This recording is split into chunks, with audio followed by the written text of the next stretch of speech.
ಎಲ್ಲರಿಗೂ ನಮಸ್ಕಾರ. Welcome back to my channel.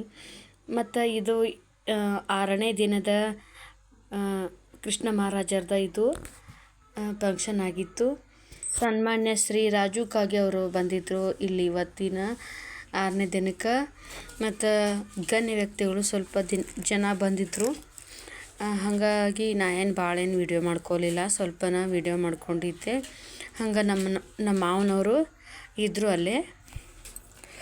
ಮತ್ತು ಭಾಳ ದಿನ ಆಯಿತು ನಾನು ಮಾತಾಡೋಕ್ಕೆ ಆಗವಾತಾಗೈತಿ. ಸ್ವಲ್ಪ ಮಾತಾಡೋದು ಹಾಕೋದು ಅಷ್ಟು ಆಗತ್ತೈತಿ. ಪ್ಲೀಸ್ ಯಾರು ನನ್ನ ಚಾನಲ್ ನೋಡಕತ್ತೀರಿ ಸಪೋರ್ಟ್ ಮಾಡಿರಿ. ಮತ್ತು ಇನ್ನು ಮುಂದೆ ನಾನು ಲಾಗನ್ನು ಡೈಲಿ ಮಾತಾಡೇ ಹಾಕ್ತನು ಅಂತ ಹೇಳ್ತನು. ಪ್ಲೀಸ್ ಎಲ್ಲರೂ ಸಪೋರ್ಟ್ ಮಾಡಿರಿ. ಮತ್ತು ಈ ಫಂಕ್ಷನ್ ಮಾತ್ರ ಕೃಷ್ಣ ಮಹಾರಾಜರದ ಭಾಳ ಚೆನ್ನಾಗಿ ನಡೆದಿತ್ತು ರೀ. 7 ದಿನ ಪಾರಾಯಣ ಮತ್ತು ದೊಡ್ಡ ಗಣ್ಯ ವ್ಯಕ್ತಿಗಳು ಬಂದಿದ್ದರು. ಮತ್ತು ಇದು ಲಾಸ್ಟ್ ನಾಳೆದ 7ನೇ ದಿನದ ಅದನ್ನು ನಾನು ನಾಳೆ ಶೇರ್ ಮಾಡ್ತೀನಿ. ಸನ್ಮಾನ್ಯ ಶ್ರೀ ರಾಜು ಕಾಗೆ ಅವರು ಇಲ್ಲಿ ಮಾತಾಡ್ಲತ್ತಾರೆ ನೋಡ್ರಿ. ಇದನ್ನು ಒಂದು ಜರ ವಿಡಿಯೋ ಮಾಡ್ಕೊಂಡಿದ್ದೆ. ಪ್ಲೀಸ್ ನನ್ನ ಚಾನಲ್ ಲೈಕ್ ಮಾಡಿ, ಶೇರ್ ಮಾಡಿ, ಸಪೋರ್ಟ್ ಮಾಡಿ, ಸಬ್ಸ್ಕ್ರೈಬ್ ಮಾಡಿ.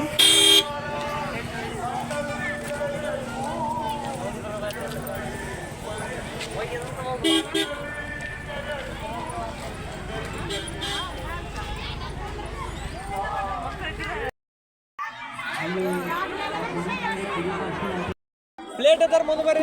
ಪ್ಲೇಟ್ ಇಲ್ಲ ನೀವು ಇಲ್ಲೇನಲ್ರಿ. ಪ್ಲೇಟ್ ಅದರ ಮುಂದೆ ಬರ್ರಿ. ಪ್ಲೇಟ್ ಅದರ ಮುಂದೆ ಬರ್ರಿ. ಪ್ಲೇಟ್ ಅದರ ಮುಂದೆ ಬರ್ರಿ.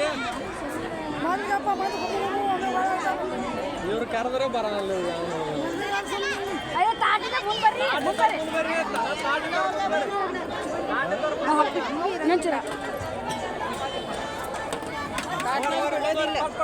ಇವತ್ತಿನ ದಿನ ಊಟಕ್ಕೆ ಏನಾಗಿತ್ತಪ್ಪ ಅಂದ್ರೆ ಮಧ್ಯಾಹ್ನ ಹುಗ್ಗಿ ಅಂದರೆ ಅಕ್ಕಿ ಖೀರ್ ಮಾಡಿದ್ರು, ಬದ್ನಿಕಾಯಿ ಪಲ್ಯ ಮತ್ತು ಮಸಾಲೆ ರೈಸನ್ನು ಮಾಡಿದರು, ಸಾಂಬಾರ ಇಷ್ಟೇ ಇತ್ತು ಇವತ್ತು. ತುಂಬಾ ಟೇಸ್ಟಿ ಆಗಿತ್ತು. ಅಕ್ಕಿ ಖೀರ್ ಮಾತ್ರ ಇವತ್ತಿನೆಲ್ಲ ಇಷ್ಟ ಆಗಿತ್ತು. Thank you.